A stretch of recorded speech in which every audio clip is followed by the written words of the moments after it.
प्रधानमंत्री नरेंद्र मोदी ने कहा है कि कांग्रेस के समय प्रधानमंत्री मनमोहन सिंह ने कहा था कि देश के संसाधनों पर पहला हक मुसलमानों का है और अगर उनकी सरकार आएगी तो वो आपका धन छीन करके मुसलमानों को दे देंगे। हमारे साथ इस मुद्दे पर बात करने के लिए प्रयागराज में तमाम लोग हैं, उनसे बात करते हैं और जानते हैं कि उनकी क्या राय है।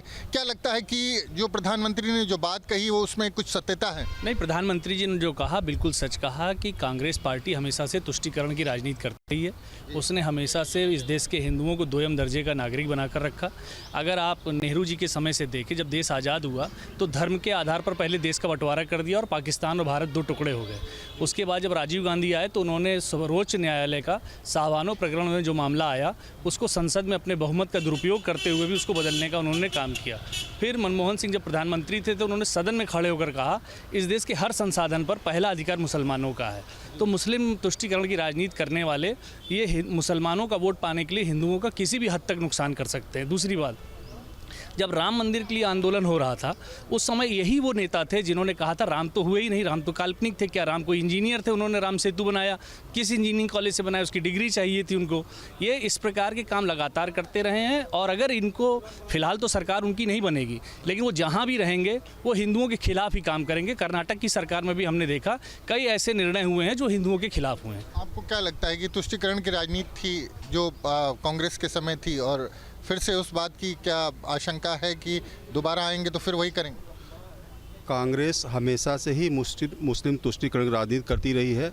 जिस दिन प्रधानमंत्री मनमोहन सिंह ने कांग्रेस के इशारे पे या सोनिया गांधी के इशारे पे ये बात कही थी, उस दिन हम लोग जैसे हम लोग पेशे से अध्यापक है, उस दिन भी हमें बड़ा इसका शौक लगा था कि मतलब कि जो भी संसाधन है क्या मुसलमानों के लिए हैं। उस दिन से आज तक हो गया, मतलब कि हमारे मन में ये कांग्रेस पर सिवाय नफरत और घृणा के अलावा कुछ नहीं रह गया है। तो आपको भी लगता है कि जो बयान जो दिया गया था कांग्रेस की तरफ से, मनमोहन सिंह की तरफ से, वो तुष्टीकरण के लिए दिया गया था और उससे हिंदुओं का नुकसान होगा और प्रधानमंत्री जो बात कह रहे हैं वो सही होगी कि जो देश के हिंदू हैं उनका धन जो है मुसलमानों को दे दिया जाए? बिल्कुल सही कह रहे हैं। कांग्रेस सरकार जो है अपनी सरकार बनाने के लिए मुसलमानों का कितना भी भला कर सकती है और हिंदुओं का नुकसान कर सकती है। इसलिए हिंदू एकजुट है और इस बार उनकी सरकार नहीं आ पाएगी। क्या लगता है कि हिंदू मुस्लिम की राजनीति हो रही है? ऐसा नहीं लग रहा? नहीं, कहाँ हो रही है। ये तो कांग्रेस करती है, भाजपा थोड़ी कर रही है। कांग्रेस मुस्लिम वोट चाहती है इसलिए वो दिखाती है। आप बताएं, लोग कह रहे हैं कि हिंदू मुस्लिम कर रहे हैं प्रधानमंत्री। नहीं, प्रधानमंत्री जी जब 2014 में प्रधानमंत्री बने तो उन्होंने पहला सेंटेंस जो बोला था अपने लिए, उन्होंने ये कहा था मेरी सरकार गरीबों के प्रति समर्पित सरकार है, हमारी सरकार गरीब कल्याण के लिए काम करेगी।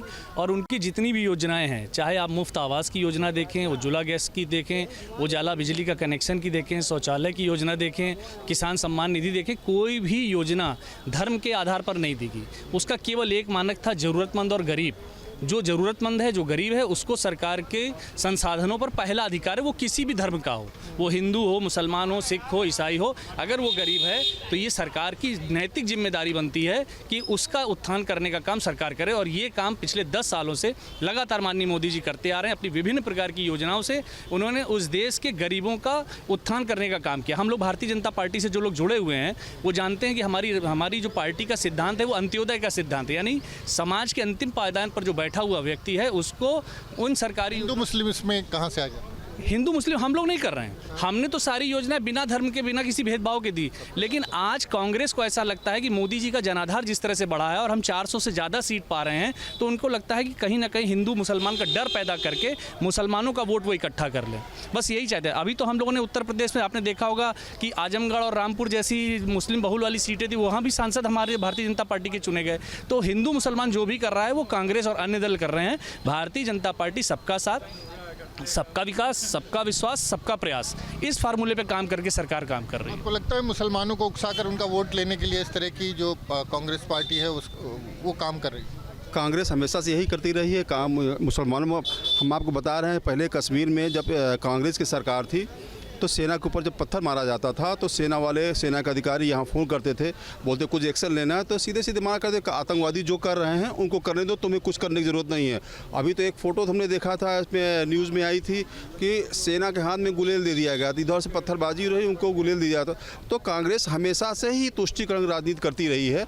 आज यही कारण है कि कांग्रेस गर्त में जा रही है। कांग्रेस में ही आप अगर देखें, कश्मीर में यासीन मलिक जैसे अलगाववादी नेता जो थे, जब दिल्ली आते थे तो उनको स्टेट गेस्ट या वीआईपी ट्रीटमेंट मिलता था और प्रधानमंत्री उनके साथ बैठ के चाय पीते थे। हमारी सरकार आने पर इन अलगाववादियों को जेल में भेजने का काम किया और लोग कहते थे धारा 370 खत्म होगी, आग लग जाएगी। आज कश्मीर में कोई पत्थर चलाने वाला नहीं मिल रहा है, कश्मीर में विकास हो रहा है, सारे के सारे लोग जो है मोदी की योजनाओं के साथ जुड़ रहे हैं। इसलिए मुसलमानों का वोट जो चाहने की बात कर रहे हैं वो केवल और केवल कांग्रेस, समाजवादी पार्टी, बहुजन समाजवादी पार्टी, यही सब मुसलमानों को डरा करके वोट लेना चाहते हैं कांग्रेस और समाजवादी पार्टी। हाँ, क्योंकि उन्हें लगता है कि मुस्लिम ही उनका वोट है और यादव, बाकी तो सब भाजपा का वोट है, तो उन्हें किसी न किसी तरह डरा कर जो है उनसे वोट लेना चाह रही है।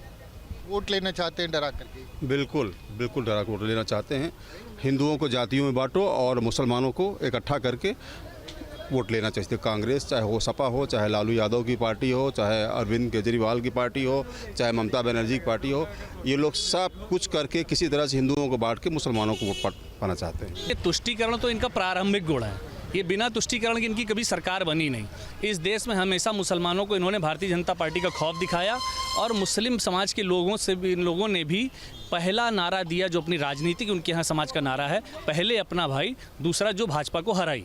यानी कि अगर कोई मुसलमान प्रत्याशी खड़ा तो पहले हम उसको वोट देंगे और दूसरी बात में हम उसको वोट देंगे जो भाजपा को हरा सकता है। वो इसी टैक्ट पर काम करते हैं और कांग्रेस पार्टी इसी का और समाजवादी पार्टी इसी बात का उनको फ़ायदा उठाती। अभी आप देखिए मुख्तार अंसारी जैसा व्यक्ति जो एक मतलब सजा याफ्ता अपराधी था, जो AK-47 लेकर खुलेआम सड़कों पर चल रहा था, उसके घर पर मातम पुरसी करने गए थे अखिलेश यादव जी। तो वो क्या करने गए थे? वो केवल एक मुसलमानों को मैसेज दे रहे थे कि हम आपके साथ खड़े हैं। उन्हें अपराधी और सामान्य व्यक्ति में अंतर नहीं पता है। तो ये राजनीति तो डरा कर राजनीति करने वाली है ना, कि वो मुसलमानों के साथ खड़े हैं और मुसलमान वोट चाहने के लिए वो कुछ भी कर सकते हैं। मुस्लिम वोटों के लिए किसी हद तक जा सकता है विपक्ष, आपको भी लगता है? बिल्कुल जा ही रहा है। मुस्लिम वोट को उनको क्या लगता है कि मुसलमानों का थोक वोट, जितने जो भी परसेंट है यूपी में मुसलमानों का, उनका थोक वोट बैंक हर विपक्ष वाला पार्टी चाहता है भाजपा को छोड़ के, और ये चाहते हैं कि हिंदू बटे रहें या मुसलमान एकजुट भी आए, जाति समीकरण बना के बस। ऐसा लगता है कि मुस्लिमों का एक मुश्त वोट मिट जाए और जातियों में बांट दे तो कुछ वोट हिंदुओं का भी मिल जाए और सरकार बन जाए। बिल्कुल उनकी कोशिश है कि मोदी की सरकार ना पाए किसी भी तरह, और इनको बांट दिया जाए और इनको बांटेंगे तभी वो जीत पाएंगे। मुस्लिम पक्ष एक है कि उनको कांग्रेस को मिल जाएगा, हिंदू बट गए तो हमारी सरकार जो है भाजपा सरकार नहीं आ सकती है। तो कोशिश उनका यही है। आपको क्या लगता है कि देश के संसाधनों पर हक किसका है? सभी का है, हर व्यक्ति का है, उसमें जातिवाद का कोई मतलब ही नहीं है। हर हिंदू, हर देशवासी का हक है उसको। आपको इस संसाधन में पहला हक गरीबों का है, फिर दलितों का है, हमारे गरीब वनवासी आदिवासियों का है, उसके बाद बचे तो सर समाज का है। आपको क्या लगता है? देखिए, मेरा तो केवल ये मानना है कि अगर सरकार बनती है तो उसका पहला काम ये करना चाहिए कि इस देश में कोई भूखे पेट ना सोए, कोई ऐसा व्यक्ति ना रहे जिसकी मृत्यु हो और वो ये कहे कि मुझे दवाई नहीं मिल पाई, कोई बच्चा ये ना कहने पाए कि मैं इस धरती पर आया और ये मेरा दुर्भाग्य रहा कि मैं यहाँ पढ़ नहीं पाया। तो ये सरकार का काम है, वो गरीबों के लिए सेवा करने का काम करे, उनको चिकित्सीय सुविधा मिले, उनको भोजन मिले, शिक्षा मिले, सुरक्षा मिले, यही सरकार का मुख्य काम है। और संसाधन जो हैं वो सबके हैं, इस देश पर रहने वाले 144 करोड़ के हैं, लेकिन गरीब का हक उसमें सबसे पहले। मनमोहन सिंह जब प्रधानमंत्री थे एक ज़माने में, उन्होंने और वो बयान कहीं ना कहीं तुष्टीकरण के लिए और अल्पसंख्यक जो समुदाय है उसका वोट हासिल करने के लिए दिया था। और मकसद ये होता है कि अल्पसंख्यक यानी मुस्लिम समाज का एक मुश्त वोट विपक्षी दल हासिल करें और बाकी हिंदुओं को आपस में बांट करके उनका कुछ प्रतिशत वोट हासिल करके सत्ता में आ जाए। और जिस तरह से मुसलमानों को बीजेपी का भय दिखा करके लगातार जिस तरह की राजनीति हो रही है, उसको लेकर भी लोगों का ये मानना है कि ये राजनीति बांटने वाली है और इस तरह की राजनीति से किसी का भला नहीं होने वाला। लोकसभा चुनाव में तमाम तरीके के मुद्दे उछाले जा रहे हैं। प्रधानमंत्री नरेंद्र मोदी ने यह बात कह करके सियासी जगत में हलचल मचा दी है कि कांग्रेस अगर सत्ता में आई तो बहुसंख्यकों का हक मार करके अल्पसंख्यकों में बांट देगी। उनका कहना यह था कि जिनके ज़्यादा बच्चे हैं उनको हक दिया जाएगा बहुसंख्यकों का हक मार करके। कुछ लोग कानपुर के हमारे साथ में उनसे बात करते हैं कि इस बयान के क्या मायने समझते हैं वो। वैसे ये बताइए, क्या लगता है जिस तरीके से प्रधानमंत्री का बयान आया, क्या कहना चाह रहे हैं वो? देखिए, प्रधानमंत्री बुरी तरह हताश और निराश हो गए हैं जो पहले चरण का मतदान हुआ है। मुझे तो ये लगता है कि फिर से इनका वही जो एक तुरुप का इक्का रहता है हर बार, हिंदू और मुसलमान, शमशान कब्रिस्तान, भारत पाकिस्तान, इसके अलावा इनके पास कोई मुद्दा नहीं है। तो फिर से अपने उसी पुराने ढर्रे पे लौट आए ये संघ वाली पूरे उस पर। बाकी इनके पास कोई मुद्दा नहीं है, ना रोजगार की बात, ना दवा की बात, ना शिक्षा की बात, कुछ नहीं, शून्य है। 10 सालों में जनता को पूरी तरह इन्होंने बर्बाद कर दिया है। इसलिए इनके पास कोई मुद्दा जीत के आने का है नहीं। तो अब भारत पाकिस्तान और मुसलमान और हिंदू के नाम पे उतर आए हैं।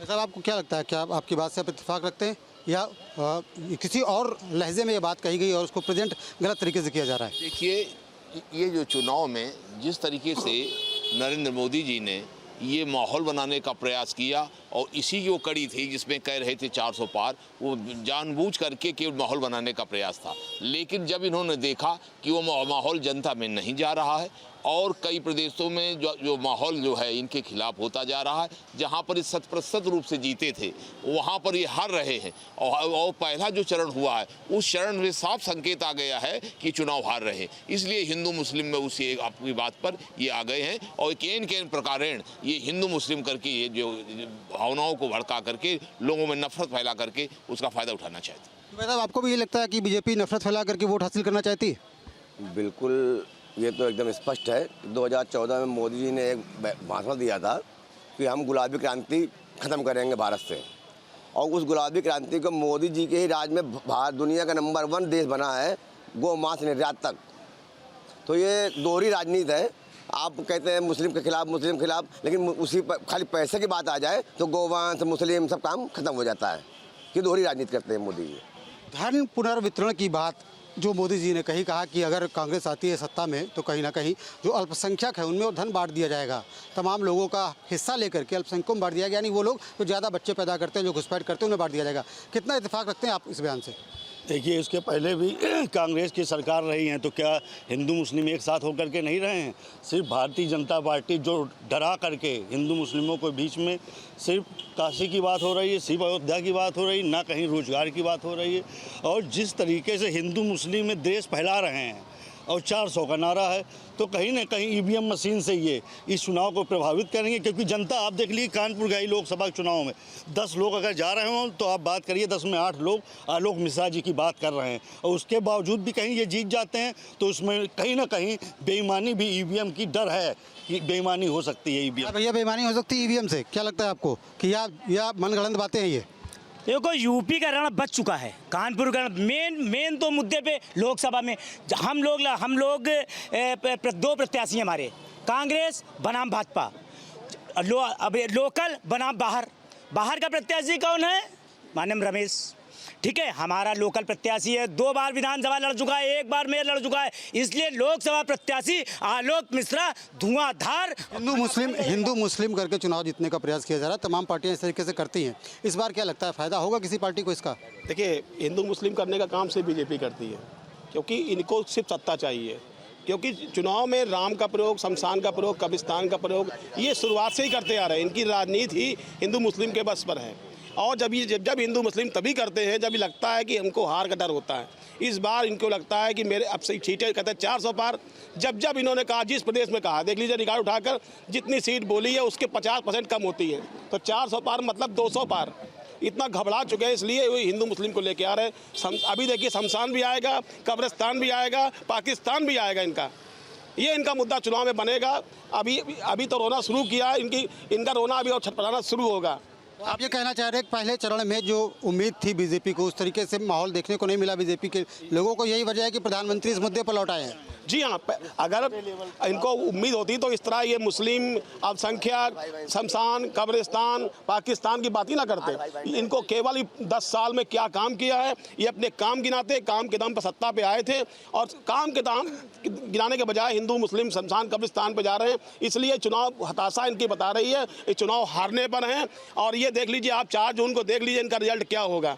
क्या होगा भैया 4 दिन को रिजल्ट, क्या लगता है आपको? भैया, भाजपा सरकार ही बनेगी, क्योंकि मोदी जी जो भी करते हैं अच्छा करते हैं और 15 साल उनकी सरकार रही है, तो फिर इसलिए जनता ने उनको इतना प्रेम करती है। कुछ लोग कह रहे हैं उनके पास कोई मुद्दे नहीं, अब हिंदू मुस्लिम पे आ गए हैं। कौन कौन से मुद्दे ऐसे हैं जो बीजेपी ने अच्छे काम किया, आपको क्या लगता है? नहीं, देखिए, अगर बीजेपी ने अच्छे काम ना करे होते तो बीजेपी सरकार 3 बार से बन ना रही होती। तो बीजेपी सरकार अच्छा काम करती तभी वो बार बार बनती है। और पूरी देश की जनता जो है वो मोदी जी को इतना प्रेम करती है कि इस बार भी मोदी सरकार को ही जिताएगी। कुछ और लोग भी उनसे बात करेंगे और जानते हैं कि उनका रुख क्या है। भाई साहब, क्या लगता है कि पहले चरण के चुनाव के बाद क्यों मोदी जी ने इस बात का जिक्र किया कि जो पुनर्वितरण है धन का इस तरीके से होगा कि धन जो है वो ज़्यादा बच्चे जिनके हैं जो घुसपैठ करते हैं उन्हें बांट दिया जाएगा? क्यों कोई मजबूरी लगती है इसके पीछे? मोदी ने जब नोटबंदी किया था उसके बाद कहा था कि बस थोड़ा समय दो। उनको कितना समय चाहिए? देश की जनता पूरी तरह से परेशान है। आप बेरोजगारी की बात नहीं करते हैं। अच्छा, मोदी ने 18 साल का आदमी नौकरी 18 साल में जाएगा, 22 साल में रिटायरमेंट हो जाएगा, ये मोदी जी की गारंटी है। जब 7 फेरे मोदी जी ने लिया था अपनी पत्नी के साथ में, तो वहाँ पे गारंटी लिया था। क्या मोदी जी उस गारंटी को निभा रहे हैं? सबसे बड़ी बात ये है, वो उस गारंटी को निभा लेते तो जनता इस बात को मानती कि हाँ मोदी की गारंटी। मोदी की काहे की गारंटी? महंगाई बढ़ रही है। आप बताइए, डॉक्टर होना चाहिए अच्छे या मंदिर अस्पताल बनाना चाहिए? इनको मंदिर बनाया ठीक है, भगवान राम सबके हैं, हम सब भगवान को मानने वाले लोग हैं, लेकिन सबसे बड़ी मुद्दा है मंदिर के। अगर आदमी बीमार होता है तो मंदिर जाएगा या अस्पताल जाएगा? अच्छे विद्यालय बनाएं, यूनिवर्सिटी बनाएं, अच्छे हॉस्पिटल। देश में तमाम लोग तो कह रहे हैं कि मंदिर मुद्दे पे वोट करेंगे, बहुत बड़ा काम हो गया, बहुत बड़ी क्रांति हो गई देश में। देखिए, ऐसा है कि मोदी जी बिना टेलीप्रॉम्प्टर के पढ़े एक भाषण नहीं दे सकते। जब टेलीप्रॉम्प्टर रुक जाती है तो वो भी रुक जाते हैं। उनसे पूछिए कि उन्होंने कांग्रेस का मैनिफेस्टो पढ़ा? कांग्रेस का जब से मैनिफेस्टो आया, कभी मुस्लिम लीग से जोड़ा गया, कभी मंगलसूत्र की राजनीति, कभी सोने की राजनीति। उनसे पूछिए कि पढ़ा है उन्होंने। और अगर नहीं पढ़ा है तो हमारे बड़े नेता हैं पवन खेड़ा जी, उन्होंने तो चैलेंज कर दिया है कि मोदी जी पढ़ें और पढ़कर जवाब दें। ऐसी दोहरी राजनीति, हिंदू मुस्लिम की राजनीति, भाई से भाई को लड़ाना, ये उनकी पुरानी आदत रही है। तुष्टीकरण की राजनीति भाजपा इसके बिना चल नहीं सकती है। इस बार फायदेमंद साबित होगी ये राजनीति? ये बताइए, जो ये मुद्दा कह रहे हैं कि इस तरीके के काम बीजेपी करती रहती है, फायदा भी मिला अगर इस तरीके के काम से ही वोट मिलता है तो इस बार क्या होगा? अभी लेटेस्ट एक CSDS का सर्वे आया था, जो अभी आपने कहा केवल 8% आदमी मंदिर और 2% आदमी हिंदुत्व पर बात कर रहे हैं। ये बड़े शर्म की बात है कि कितना स्तरहीनता का ये व्यक्ति, हमारे जो प्रधानमंत्री हैं, ये काम कर रहे हैं कि 5 मतलब ज़्यादा बच्चे पैदा करने वालों को, बाई चांस मैं नॉन मुस्लिम हूँ, मैं 5 भाई बहन हूँ, है ना। इसके पहले ये बताएं, क्या ये जो अनाज देने वाली योजना, फलानी ढिमाकी योजना, क्या मुस्लिम्स को इससे काट के रखा था इन्होंने? तो ये डाइकोटमी इन्हीं के स्टेटमेंट्स में है। बड़े लज्जा की बात है कि 10 साल का इनकम्बेंट प्राइम मिनिस्टर आज ह्यूमन रिसोर्सेज के मुद्दों को एड्रेस करने की स्थिति में नहीं है। वही अपनी 22-23% की कॉन्स्टिट्यूंसी, शमशान, मीट, मछली, मुर्गा, मुगल, शाहजादा, अरे तो पगड़ी लगा के आप भाषण देते, शाहजादा दूसरे को बोलते। आर्थिक असमानता के हालात कितने भयावह हैं, अभी डेस्क की रिपोर्ट आपने पढ़ी है। कल एक और इकोनॉमिस्ट ने कहा कि जिन मुद्दों को एड्रेस करना चाहिए वो मुद्दे एड्रेस नहीं कर रहे, अगले 5 साल में और हालात बहुत भयावह होंगे। ये देश को 3 मुद्दे, यही कांग्रेस मुक्त भारत है। ये गांधीयन नेहरूवियन आइडियोलॉजी को नष्ट किया गया है, कॉन्स्टिट्यूशन को धीरे धीरे वीक करके, idea of India, inclusive thought and secularism, है ना, उससे जुड़े हुए इंक्लूसिव थॉट को मारा है। तभी आज 40% पूंजी जो है 1% आदमी के पास है और देश का 72 करोड़ आदमी 6000 रुपया कमा रहा है। अब मूल मुद्दे पर जब प्रधानमंत्री जी बात नहीं कर रहे हैं, मूल मुद्दे पर तो जनता बात कर रही है। जनता अपने मुद्दे स्वयं उठा रही है और जनता स्वयं चुनाव लड़ रही है।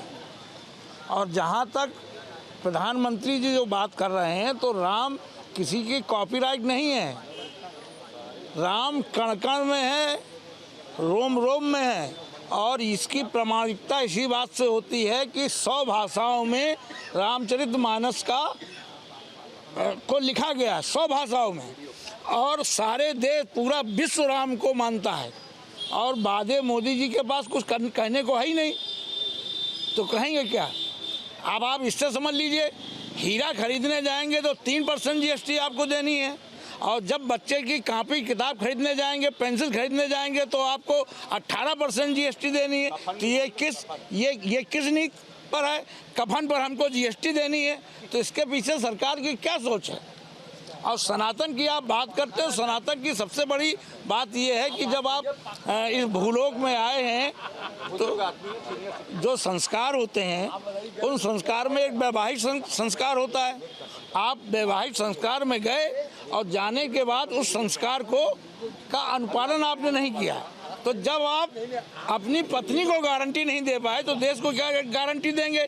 इनकी गारंटी है 400 पार पेट्रोल पार, इनकी गारंटी है 400 पार दाल पार, 400 पार डीजल पार, 400 पार दवाइयाँ पार।